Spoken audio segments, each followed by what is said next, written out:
My name is Linda Carter, and I'm 68 years old. I've lived my entire life in the beautiful city of Asheville, North Carolina, surrounded by the lush green mountains and friendly faces that make this place home.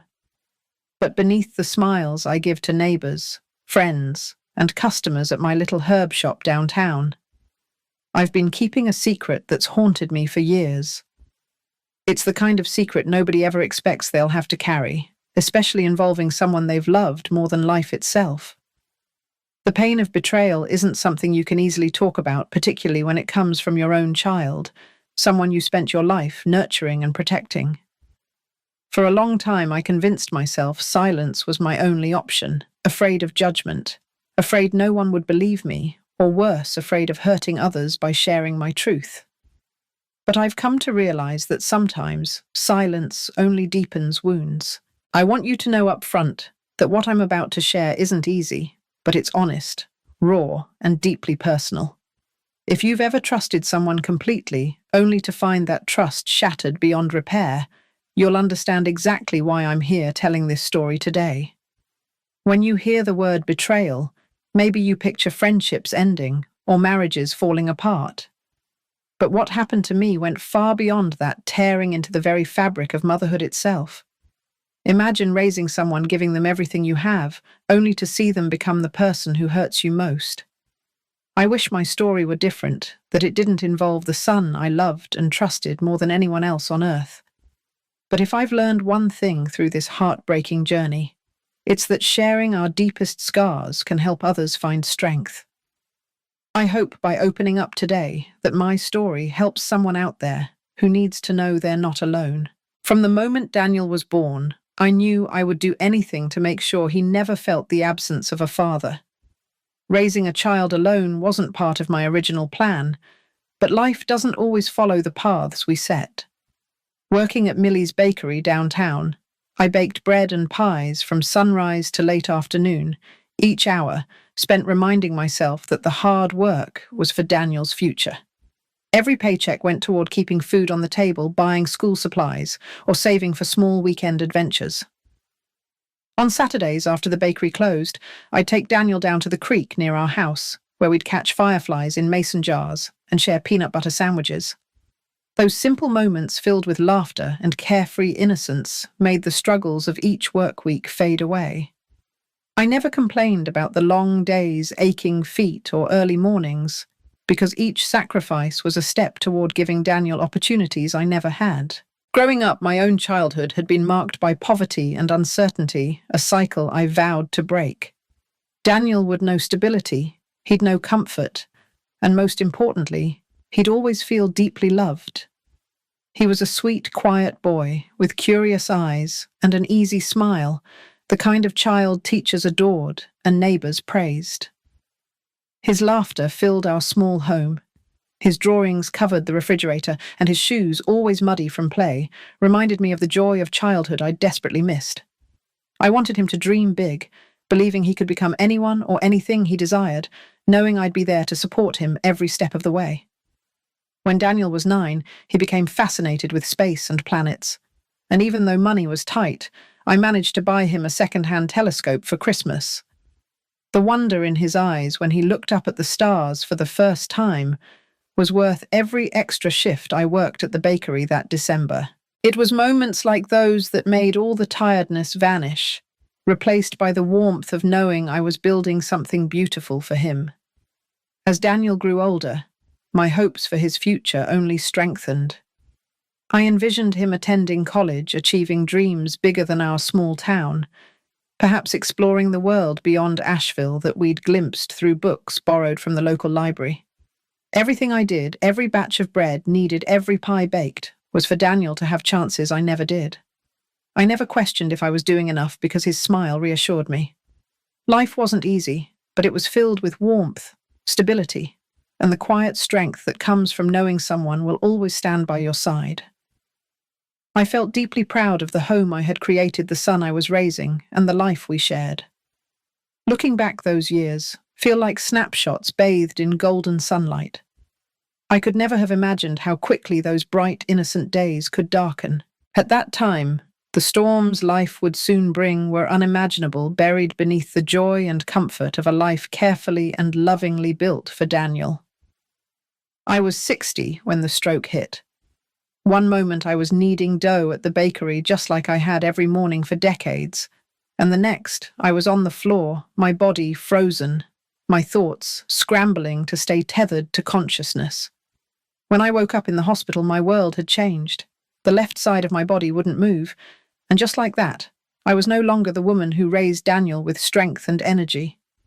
The doctors told me I was lucky to be alive, but it didn't feel like luck when I needed help, just to go to the bathroom or turn over in bed.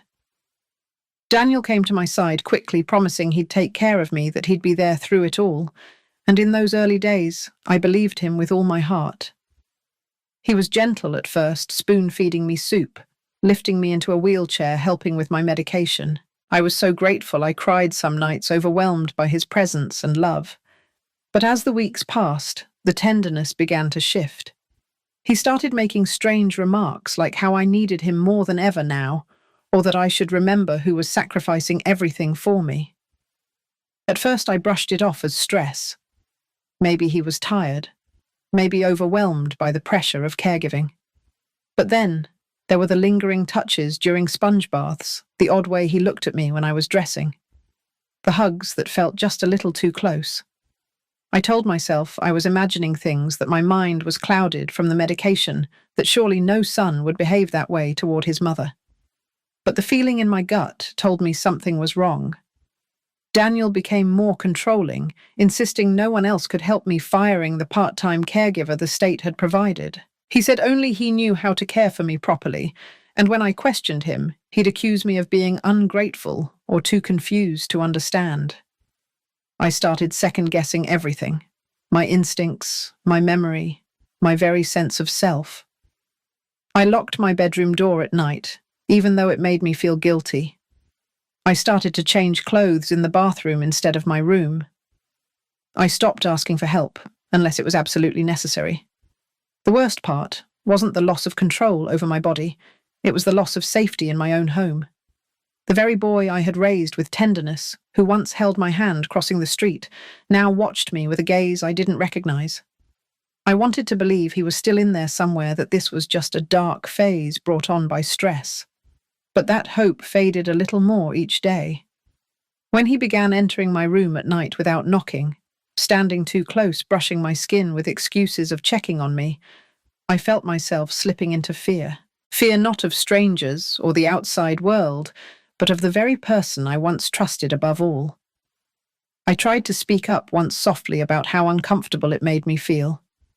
He laughed and said I was imagining things, that he was just trying to help. And then he kissed my forehead like nothing had happened. That night, I lay awake in silence, staring at the ceiling, my mind racing in panic. How did I get here? How did the son I raised become this stranger? I didn't have the answer, only a growing terror that my worst fears were no longer imagination. They were my reality. It happened on a quiet Tuesday afternoon, the kind of day when the world outside feels slow and sleepy, when the air is still and everything seems ordinary. But inside my house, nothing was ordinary anymore. Daniel had grown bolder with time, more aggressive in his touch, more cruel in his words. That day, something in me cracked wide open. I screamed with a strength I didn't know I had left, from a place so deep it ripped through every bit of fear that had held me silent for years. My neighbor, Clara Bennett, lived just one wall away, and by some miracle she was homesick from work that day. She heard the screams, the kind that don't just echo, they shatter. Without hesitation, she came pounding on the front door, calling out my name. Daniel answered before I could even catch my breath. I heard his voice calm and collected, telling her I was resting, that I was having one of my episodes. He had excuses ready, just like always. But Clara wasn't buying it this time. She pushed past him, stormed into the house, and found me there. Sweaty, shaking tears soaking my shirt and bruises already forming around my neck. Her eyes widened as she looked at me, and in that moment, I saw something I hadn't seen in years. Someone who believed me. She held my hand like it was the most fragile thing in the world. I couldn't speak clearly, but I didn't need to. She saw everything in my eyes, in the trembling of my fingers. She didn't ask questions. She called 911 and stayed beside me until the ambulance arrived. For the first time in nearly a decade, I felt something crack open inside me. Not fear, not grief, something else entirely. It was the faintest flicker of hope. Hope that maybe I wasn't invisible, that maybe, just maybe, I could still be saved. As the paramedics wheeled me out, I looked at Clara and saw tears in her eyes. She didn't say a word. She didn't need to. Her presence alone was louder than any scream. She saw what no one else had dared to see. That day, everything changed. Clara became the reason my nightmare was interrupted. She reminded me that sometimes the kindness of one person is all it takes to begin pulling someone out of the dark. And even though I had no idea what would happen next for the first time in years, I felt like I might actually have a future. After the hospital, I moved into Clara's guest room. She'd cleared it out for me without hesitation, even had a small ramp built so I could get around with my wheelchair. That first night in her home, I slept without fear, for the first time in years. My body was still weak, and my mind even weaker. But Clara never treated me like I was broken. She made space for me, not just physically, but emotionally. She brought me tea, turned the lights low, and told me there was no rush, that healing could take as long as I needed.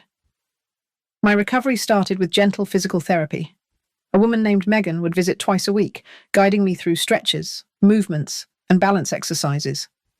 At first, even lifting my left arm an inch felt impossible, but she never gave up on me, and slowly I stopped giving up on myself too. Emotionally, it was harder.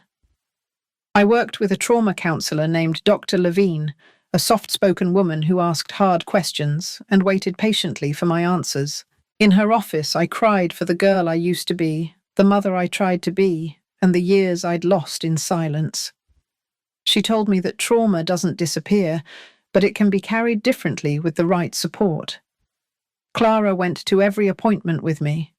She sat in waiting rooms knitting scarves she never wore just to be nearby. Her presence was a lifeline, a steady reminder that someone still believed in my worth.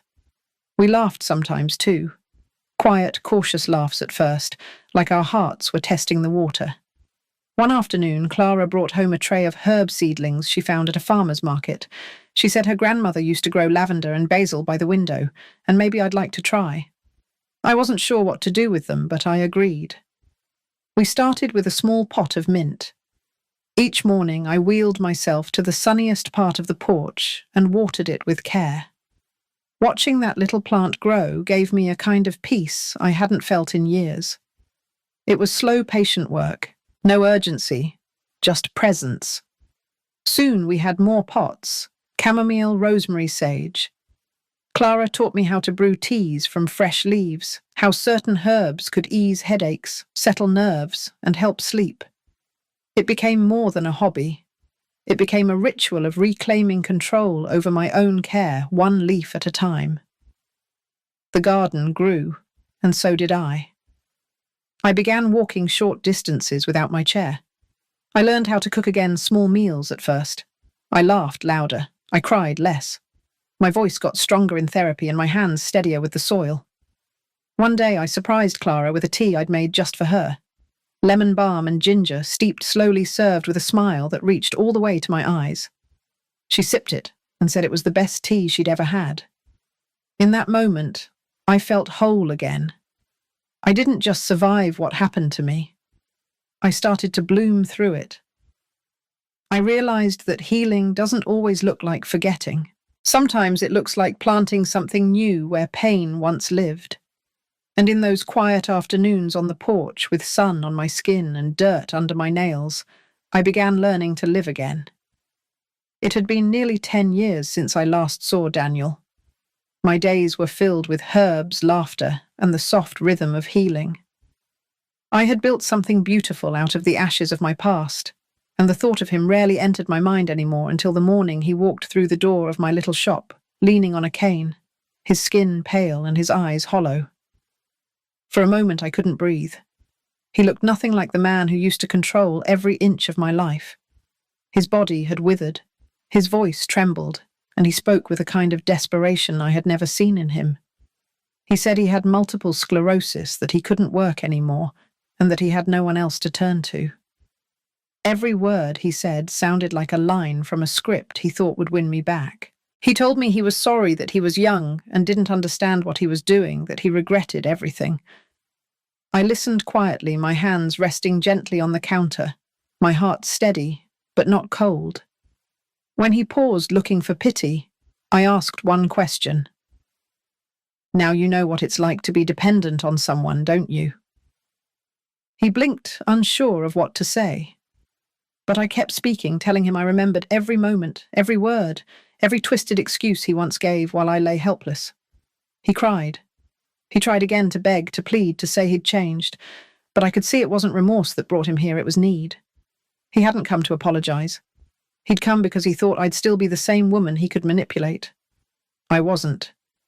I looked him in the eye and told him I forgave myself, not him. I told him he would have to find care somewhere else, and that love, once betrayed so deeply, doesn't grow back on command. He left that day, limping, sobbing, broken in ways I no longer felt responsible for. I stood at the door long after he was gone, breathing deeply, feeling my own strength settle in my bones. That confrontation didn't give me closure. It gave me clarity. I owed him nothing, and I finally believed it. Today, my life looks nothing like it did all those years ago.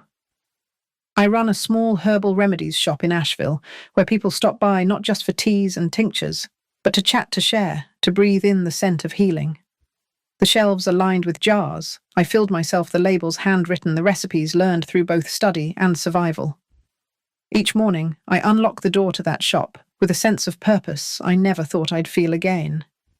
Customers come in with headaches, anxiety, sleepless nights, and I offer them more than remedies. I offer them pieces of the peace I fought so hard to find. My shop has become a sanctuary not just for others, but for me. Clara is still in my life, a sister in every way that matters. And then there's George. He first came in asking about peppermint tea for his indigestion, and somehow never left.